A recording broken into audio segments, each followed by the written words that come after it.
A week before my wedding, my ex texted me, "You have a son." I stared at the screen. My fiancée was asleep. I didn't wake her. Didn't reply. I didn't delete it either. I just sat there in the dark, holding my phone like it was made of fire, unsure if I was burning or freezing. It had been 5 years since Melissa blew my world apart. Now she was back, dropping a bomb with 6 words. I didn't believe her, not really, but the seed was planted, and once it's there, it grows roots. You can't unknow something like that. My life with Emily had been peaceful, almost boring in the best way. We were planning our honeymoon last week. Now, all I could think of was, what if it's true? I should have woken Emily, but I didn't. I kept that message to myself. Like a storm cloud, I pretended didn't exist, even as thunder rumbled in my chest. Back when I met Melissa, I was 23 and cocky in the way only broke grad students can be. She was bartending at a dive near campus, saving up for art school, pouring cheap whiskey with one hand and sketching tattoo ideas on napkins with the other. She wasn't classically beautiful, but she had this energy, unapologetic, unpredictable, like nothing could tame her. I thought she was electric. We weren't a fairy tale couple, but we were real. We'd stay up late, drunk on boxed wine and dreams, talking about where we'd live when we made it. She wanted to open a gallery somewhere coastal. I wanted to teach, maybe write.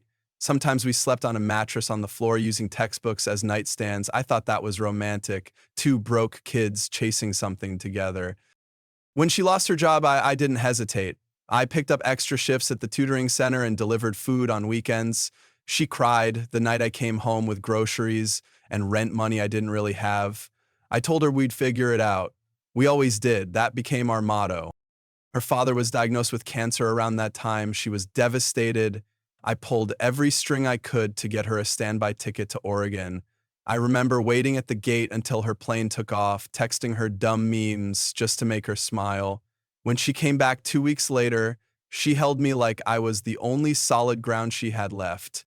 That's what I thought we were solid, built on effort, not luck. Eric came back into my life the year after that. He and I had been close since undergrad, bonded over beer and failed attempts at dating. He was the funny guy, quick with impressions, always with a story. When he got laid off and couldn't pay rent, I offered him our couch. Melissa didn't love the idea, but she didn't fight it either. Only for a couple months, I promised. It turned into 6. At first, it was fine. The three of us had game nights, movie marathons, and inside jokes. It felt like we were in our own little sitcom, but slowly things shifted. Melissa started spending more time with Eric, just the two of them. I'd come home to find them deep in conversation on the porch, laughing at something I'd missed. When I asked what was so funny, they'd say, "You had to be there." I chalked it up to being tired, overworked, paranoid. I ignored the pit in my stomach when I saw how easily they slipped into each other's rhythms. I even defended them when a friend joked that they were a little too close. I laughed it off. Please, I trust them. I really did. On our 3rd anniversary, I gave Melissa a ring, not an engagement ring, just a simple silver band with a moonstone she once said reminded her of home. She cried when I gave it to her. "This is more me than a diamond," she whispered. She wore it every day, even the day she broke my heart. There were no screaming matches back then, no betrayals I could see coming, just quiet evenings and late dinners, shared dreams. I thought I was building something permanent. I didn't know I was the only one still trying. Looking back, I realize I gave Melissa more than money, more than time. I gave her my faith, the kind you don't get back once it's broken. And I gave Eric my loyalty, assuming he'd protect what I loved simply because I loved it. That was my mistake. And now, years later, I was staring at a message that made me question everything we ever were. A son, a living piece of the past I never thought I'd have to face again. But in the beginning, we weren't broken. We were a team. And I would have done anything for her, for both of them. Back when I met Melissa, I was 23. and cocky in the way only broke grad students can be. She was bartending at a dive near campus, saving up for art school, pouring cheap whiskey with one hand, and sketching tattoo ideas on napkins with the other. She wasn't classically beautiful, but she had this energy, unapologetic, unpredictable, like nothing could tame her. I thought she was electric. We weren't a fairy tale couple, but we were real. We'd stay up late, drunk on boxed wine and dreams, talking about where we'd live when we made it. She wanted to open a gallery somewhere coastal. I wanted to teach, maybe write.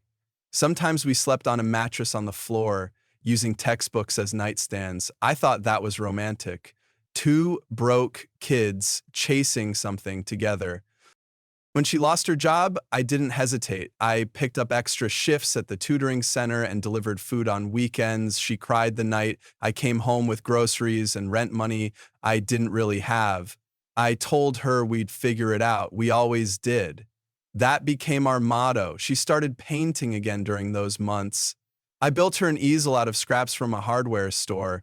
We called it the beginning of her empire. Her father was diagnosed with cancer around that time. She was devastated. I pulled every string I could to get her a standby ticket to Oregon.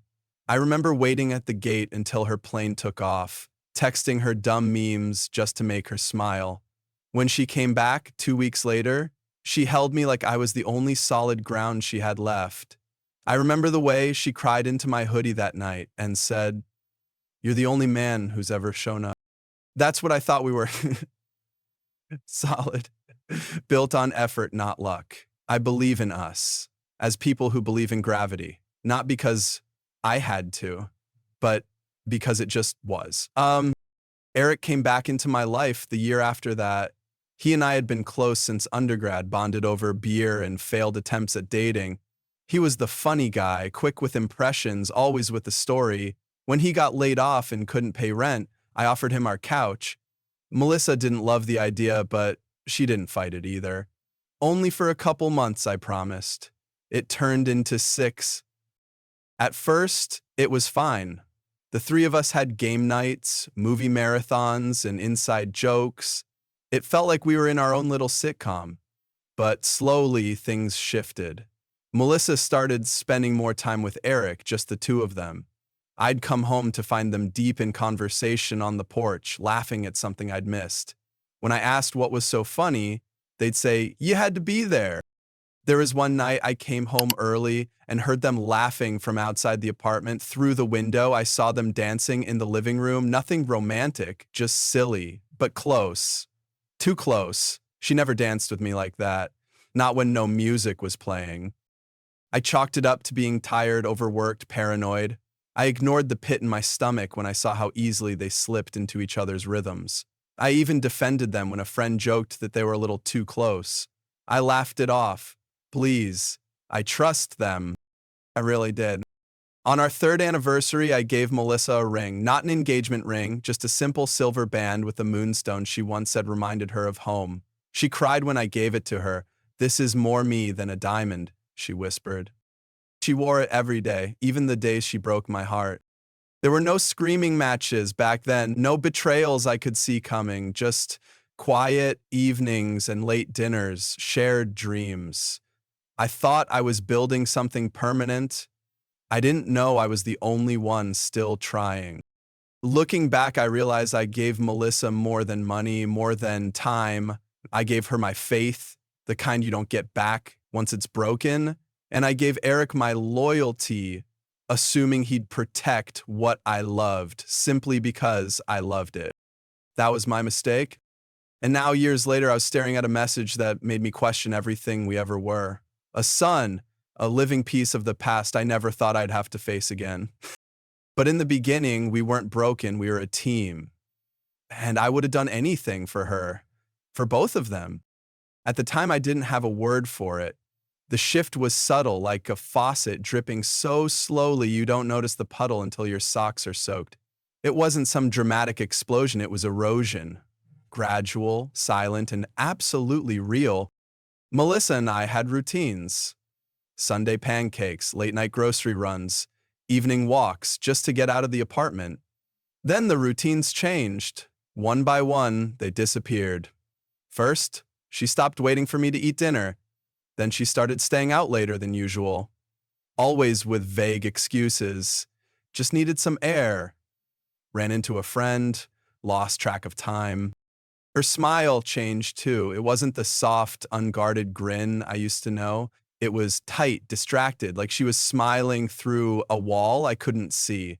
Conversations became shorter, eye contact became rarer.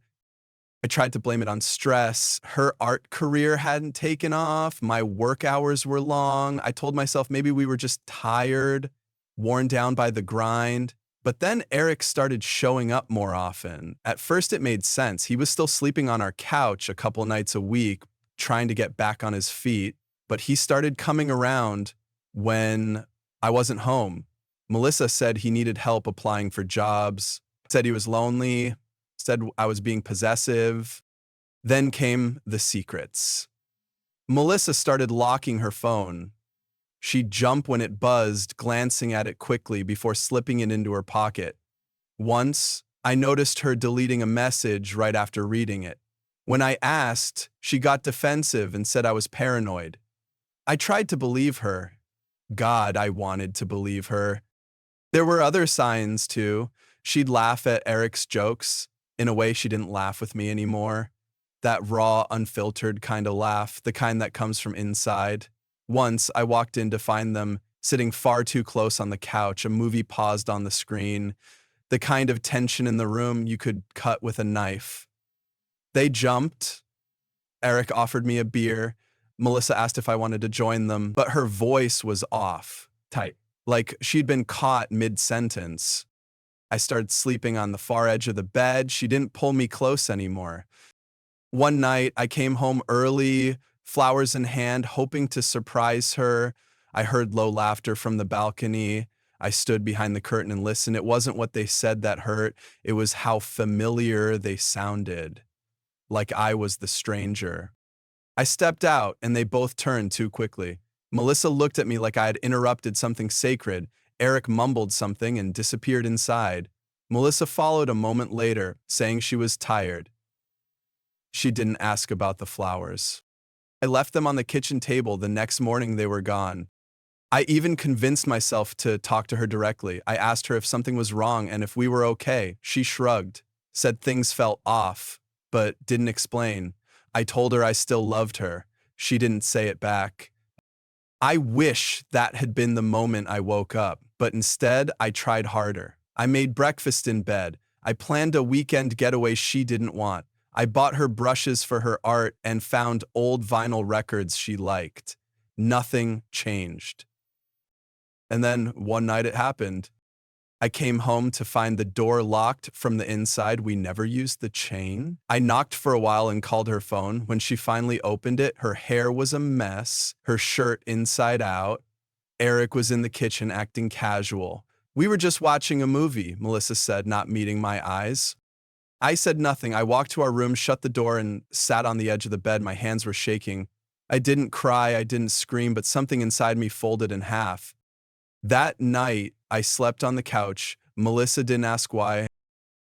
The next morning, I looked at myself in the mirror and barely recognized the man staring back. He looked like someone who was afraid to ask questions because he already knew the answers.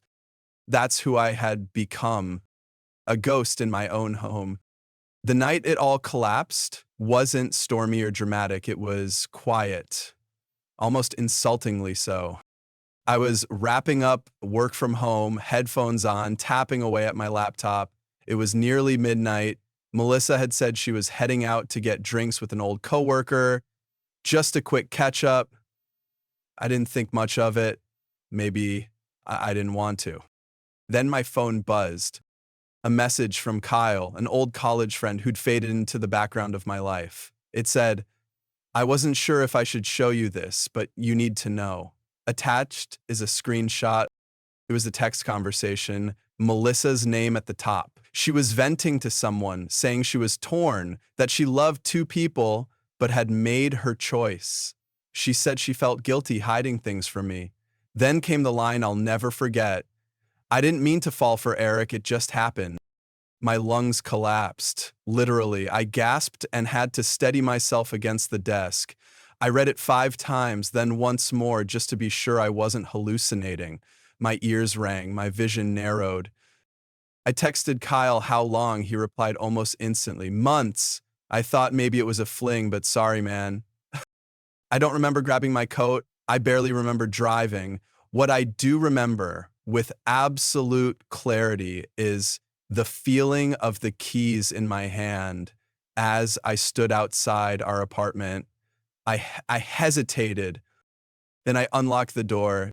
The lights were dim, music was playing, the kind of soft acoustic playlist Melissa used when she wanted to wind down. I walked in slowly, and there they were. Eric was on the couch, shirtless. Melissa was curled up beside him in one of my old hoodies, laughing. When she saw me, her mouth fell open. Eric stood quickly as if that would fix it. "You're home early," he said like we were roommates, like I wasn't staring at my worst nightmare. Melissa sat up. "I can explain." "No," I said, quiet at first. "No, I don't think you can." Eric stepped toward me. "Look, man." I raised a hand. Don't, don't say a word. Don't, look, man, me. You are my best friend." He had the nerve to look guilty. Melissa's voice cracked. "We didn't mean for this to happen." I laughed, loud and hollow. "You tripped and fell into his bed? What part of this wasn't a choice?" Silence. "I let you live here," I said to Eric. "I gave you a place to stay, food to eat, a roof, and this is how you repay me?" He looked down, no apology, just cowardice. I turned to Melissa. "And you? You could have said something, ended things. You owed me that." "I didn't know how," she whispered. "You knew how to lie," I snapped. "You knew how to sneak around. Don't act helpless now." She cried, big dramatic sobs. Maybe they were real. I didn't care. The woman I loved, who I planned to marry someday, was gone. This version of her, I didn't know her. And Eric, he might as well have been a stranger wearing my friend's face. I left without another word. That night, I didn't sleep. I sat in my car, parked outside an old friend's place, and watched the sunrise through a cracked windshield. I felt empty, not angry, not even heartbroken, just hollow. The next day, I returned to the apartment to pack. Melissa was there, alone this time. She tried to talk. I didn't let her. "I'm not here for closure," I said. "I'm here for my stuff." She asked if we could still be friends someday. That broke me. Friends? I choked. Friends, don't do what you did. Eric wasn't around, probably hiding. I packed in silence, threw clothes into bags, and left behind the ring I gave her, the photos, and the memories. Let them rot. I even left the painting I bought her on her first gallery night. I didn't want reminders. I wanted an escape. Before I walked out, Melissa whispered, "You are good to me. Too good." I paused just for a second. "I know." Then I left. The fallout was worse than the act itself. Mutual friends didn't know what to say. Some tried to stay neutral. Others faded away. I didn't care. I didn't need pity. I needed distance. Eric and Melissa posted pictures a month later. A hiking trip. Smiles. Hashtag. I blocked them both. But the damage had been done. I stopped trusting people. I second-guessed every word anyone said. I went through weeks in a fog, going to work, eating because I had to, sleeping in pieces. It was a betrayal that cut deeper than romance. It was the betrayal of loyalty, of family.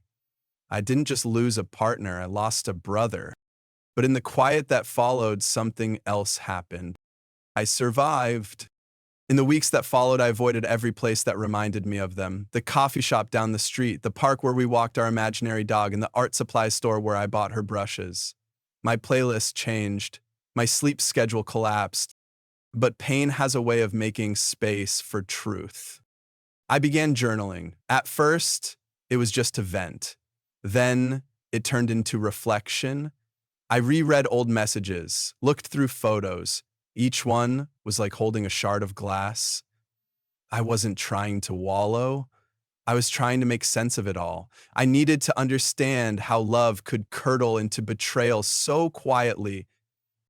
One night, about 3 weeks after everything blew up, I saw Melissa's contact pop up on my screen. I hadn't blocked her number. Maybe part of me was still curious.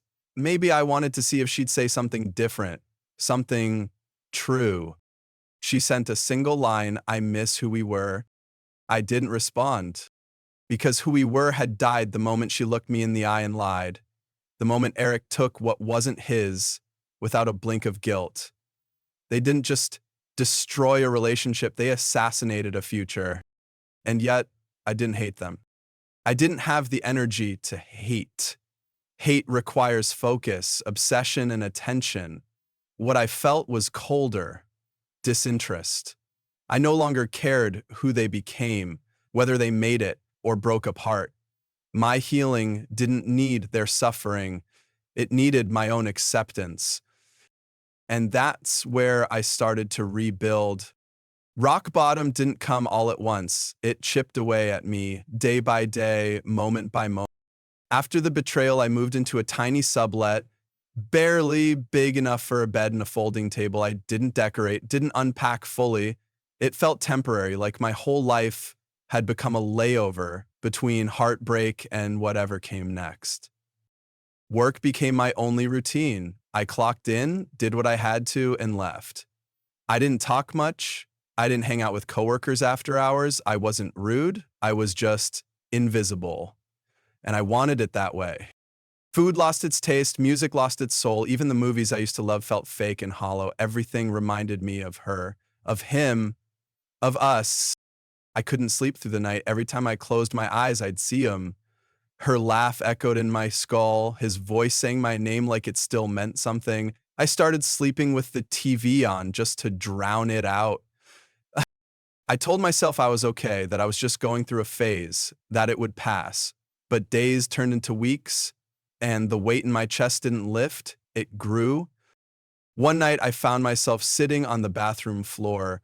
The tile was cold against my back. I had no idea how long I'd been there.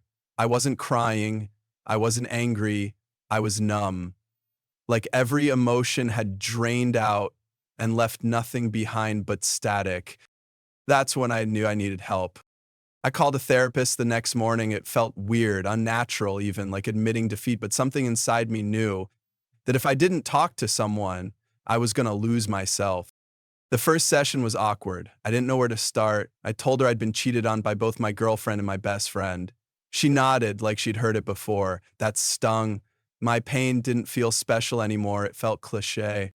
But she listened, and that mattered. She helped me understand that betrayal isn't just a wound, it's a kind of death. The death of a future, of trust, of the version of myself that believed in them. I was grieving. Not just the loss of love, but the loss of identity. I started journaling more seriously. I wrote letters I'd never send, to Melissa, to Eric, even to myself. I poured every ounce of shame, rage, and confusion into those pages, and slowly, the static started to clear. I realized how much of myself I had lost in that relationship, how I'd bent over backward to keep her happy, how I let Eric slide when he crossed boundaries because I didn't want to rock the boat. I saw all the red flags I ignored, and I forgave myself for missing them. Therapy didn't fix me overnight, but it gave me tools, boundaries, words for things I didn't know how to say. And one day, after months of dragging myself through the motions, I looked in the mirror and didn't hate who I saw. I wasn't healed, but I was healing. I started running again. I signed up for a weekend painting class. I reached out to old friends, not to vent, but to reconnect, to remember who I was before all this. Someone funny, loyal, honest. The best moment came on a Tuesday morning, 6 months after the breakup. I woke up to sunlight on my face. No nightmares, no panic, just quiet. I made coffee, sat by the window, and thought, I'm gonna be okay. That was the first time I truly believed it. A few weeks later, something unexpected happened. I ran into Melissa's sister at the grocery store. We hadn't spoken since the breakup, but she recognized me instantly. She looked at me like I was a ghost. We exchanged awkward hellos. Then she said, "I just want you to know that not everyone believed her. I didn't. I always thought you deserved better." I didn't know what to say. I just nodded and thanked her. It wasn't closure, not really, but it was something, a thread of validation I didn't realize I'd been craving. Later that night, I sat with that moment. I let myself feel proud, not for surviving, but for holding on to my integrity, for not letting their betrayal define me, for seeking help, for showing up to life even when I didn't want to. Because the thing about hitting rock bottom, you find out what you're made of. And slowly, day by day, I was starting to like what I saw. Healing is strange. It doesn't follow a straight line. It loops back on itself, stalls, then leaps forward when you least expect it. But eventually, I started living again. Not just existing, actually living. It started small. I got a dog, a goofy mutt from the shelter named Max, had one ear that never stood up straight. He didn't care about my past. He just wanted walks, snacks, and to sit too close on the couch. That unconditional presence, it was the first peace I'd felt in months. Then I switched jobs, left the soul-crushing office role, and took a position at a nonprofit doing community work. Less money, sure, but more meaning. I went from staring blankly at spreadsheets to helping real people, teens who reminded me a little too much of who I used to be, guarded, bruised, still trying to believe in something better. It gave me a sense of purpose. I stopped feeling like a broken man with a history. I started feeling like someone building something new. I joined a gym. Not to get revenge fit, not to post thirst traps, but because I wanted to feel strong again. Like I could trust my own body after months of emotional collapse. I ran, I lifted, I failed at yoga, but I kept going. Friends came back into the picture, old ones I'd pushed away, new ones I met through work or the gym, people who didn't know the old me, people who didn't look at me like I was fragile. And then one day I met her, Ashley. It wasn't fireworks or a movie moment. It was a shared joke over a spilled coffee at a volunteer fundraiser. She laughed, not just politely, but with her whole face. Something about her energy was open. She didn't try to fix me. She didn't ask about Melissa. She just showed up again and again with warmth and curiosity. We took things slow, not because I was scared, well, maybe a little, but because it felt good to build something intentionally. There were no games, no secrets, just long walks, dumb memes, and honest conversations. I told her everything eventually, not in one sitting. It came out piece by piece, the betrayal, the depression, the therapy, my fears about trusting again. She listened. Then she looked me in the eye and said, "Thank you for not giving up on people, especially me." That was the moment I knew I'd found someone different. Not perfect, not some fairy tale rebound, just someone kind, someone solid, someone who knew what pain looked like and didn't flinch. We moved in together after a year, got matching mugs, a shared Spotify playlist, and a shelf we argued about how to decorate. Real life stuff. Mundane, beautiful stuff. And for the first time in what felt like forever, I wasn't waiting for the other shoe to drop. I wasn't checking her phone. I wasn't second guessing every silence.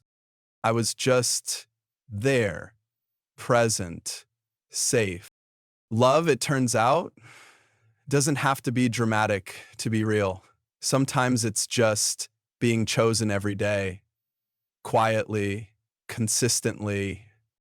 Ashley did that, and so did I, for myself. One evening, we sat on the balcony, watching the sun dip behind the skyline. Max was curled at our feet. Ashley was sipping tea, her hand resting on mine. There was no noise, no urgency, just the kind of silence that feels earned. She turned to me and said, I hope whoever hurt you knows what they lost. I shook my head gently. It's not about them anymore. And I meant it, because this new life, the dog hair on the couch, the burnt toast mornings, the shared grocery lists, wasn't built out of revenge. It was built from resilience. It was mine, and for the first time in a long time, that felt like enough. Life has a way of testing you just when you think you've made it out of the storm. Ashley and I were 1 week away from our wedding. Everything was planned, down to the napkins. My parents had flown in. Her sisters were texting hourly. Max had his little bow tie ready. We were golden. Then I got a text. Unknown number, just 4 words. You have a son. I stared at the screen, blinking. Ashley was asleep beside me. I didn't wake her. The area code was from the city I left 5 years ago, the city I swore I'd never set foot in again. I blocked the number. 10 minutes later, another message came in, this time from a different number. A photo. A little boy, maybe 5. Dark hair. Familiar eyes. My eyes. I sat frozen. The room felt suddenly too small, like the air had thickened. I couldn't breathe. And then a third message, he doesn't know about you, but he's yours. No name, no signature. But I knew who it was. Melissa, my ex. I hadn't heard from her in 5 years, not since I packed my things and disappeared, but now, days before I was supposed to start a new life, she was pulling me back into the old one. I didn't respond, I couldn't. Instead, I sat in the dark, staring at that boy's face. Could it be true? I tried to remember the timeline when I caught her and Eric, when I left, how long it had been. The math checked out horribly. I didn't sleep that night. The next morning, Ashley noticed. You look like you've seen a ghost, she said, wrapping her arms around me as we stood in the kitchen. I wanted to tell her everything, but the words lodged in my throat. Instead, I said just wedding stress. She kissed my cheek and went to work, smiling like nothing had changed. But everything had. Over the next 2 days, more messages came, some pleading, some angry, all from Melissa. She wanted to talk. She said she didn't know who else to turn to, that Eric wasn't the father, that they'd done a paternity test, that the boy was mine. I finally caved and called a lawyer. He told me to stay quiet. We'll ask for proof, he said. Until then, don't engage. But how was I supposed to go about my day pretending I didn't just find out I might be a father? Ashley noticed. Of course she did. One night, she cornered me. You're different, and don't say wedding stress again. What's going on? I broke, told her everything. The text, the photo, the possibility, all of it. She didn't scream, she didn't storm out. She sat down, quiet, processing. And then she asks, what do you want to do? Not what are you going to do, but what do I want to do? It was the kindest question I didn't know I needed. I said I didn't know that that part of me wanted to run, that other part couldn't stop staring at the photo. She nodded. Then let's figure it out together. She could have walked, could have called off the wedding and told me to get my past in order before dragging her into it. But she didn't. That night, I realized something. The test wasn't whether I could survive betrayal again, is whether I could face the truth without hiding from it, even if it shattered the life I'd built. The next morning, we called the lawyer again. He drafted a letter requesting DNA proof and advised us to stay calm and quiet and document everything. Still, I felt like I was moving through a fog. I wasn't thinking about tux fittings or wedding playlists anymore. I was thinking about a little boy who might have my laugh, my stubborn streak, my blood. Ashley suggested we postpone the wedding just until we know more. I hated that idea. I didn't want us to be overshadowed by the past, but she was right. We needed clarity and space. We made the call to our families, blaming an unexpected legal situation. It wasn't a lie, but it wasn't the full truth either. Watching the disappointment on my mom's face over Zoom nearly broke me. That week, I barely slept. I couldn't stop seeing the boy's face. the curve of his smile, the light in his eyes. Was I already projecting? Or was I just starting to accept what I already knew? When the results finally came, I sat in my lawyer's office, clutching Ashley's hand. The words hit me like a freight train. It's a match. I had a son, 5 years old. His name was Eli, and he had no idea I existed. Everything I thought I knew about myself, my priorities, my future, shifted in that instant. I wasn't just a man about to get married. I was a father, and I had no idea how to be one. My first instinct was to drive straight to their city, bang on their door, and demand answers. But I wasn't 29 and reckless anymore. I was 34 and now apparently a father. I had to do this right for Eli. My lawyer reached out to Melissa, asked for a meeting, neutral location. Her response was almost immediate. She agreed, but she wanted Eric there too. Of course she did. When I walked into the room, it hit me like a punch to the gut. Melissa looked almost the same, a little older, sure, but her eyes, her voice, it all rushed back. I heeded that part of me, still reacted. And Eric looked like he aged 10 years. His face hardened, his jaw clenched. The man who used to laugh at sitcoms beside me now glared like I was the villain in his story. No one stood, no one smiled. We said, "Melissa, thank you for coming." I cut her off. Don't thank me, just be honest. She looked at Eric. He gave a sharp nod like she needed permission. That alone told me how twisted things still were. She said they found out by accident that Eric had fertility issues, that when they tried for a second child and it didn't work, they did some tests. That's when the truth hit them. It wasn't intentional, she said. I didn't know. I looked at Eric. And you? You raised him as yours. You never wondered. I trusted her, he snapped. I wanted to laugh or scream, but I stayed calm. Asked for time with Ellie, not to disrupt things, not to take him away, but to know him. Eric exploded. He's my son. You don't just show up and claim a kid like a prize. You don't get to say that, I shot back. You slept with my girlfriend, hid a child from me, and now you want to gatekeep fatherhood? Melissa tried to calm things. Maybe we can work something out. I looked her in the eye. There's no maybe. He's my son. What followed was weeks of back and forth, mediation, legal letters, more shouting matches than I care to count. Eric refused to let go. Melissa flip-flopped, caught between guilt and control. But me? I was done compromising. I wasn't trying to replace Eric. I wasn't trying to destroy their lives. But I wasn't going to let them pretend I didn't exist. One day, my lawyer got a message. Eric had filed a motion to restrict visitation, claimed it would confuse Eli, said I was unstable, that I'd abandoned them. I saw red. We countersued. The gloves were off. I started digging messages, photos, timeline evidence, anything to show I wasn't the one who vanished. It was them who hid the truth. And I found plenty, including emails Melissa sent her friend years ago saying she didn't want to upset the balance with Eli. That telling me would be too messy. We submitted everything.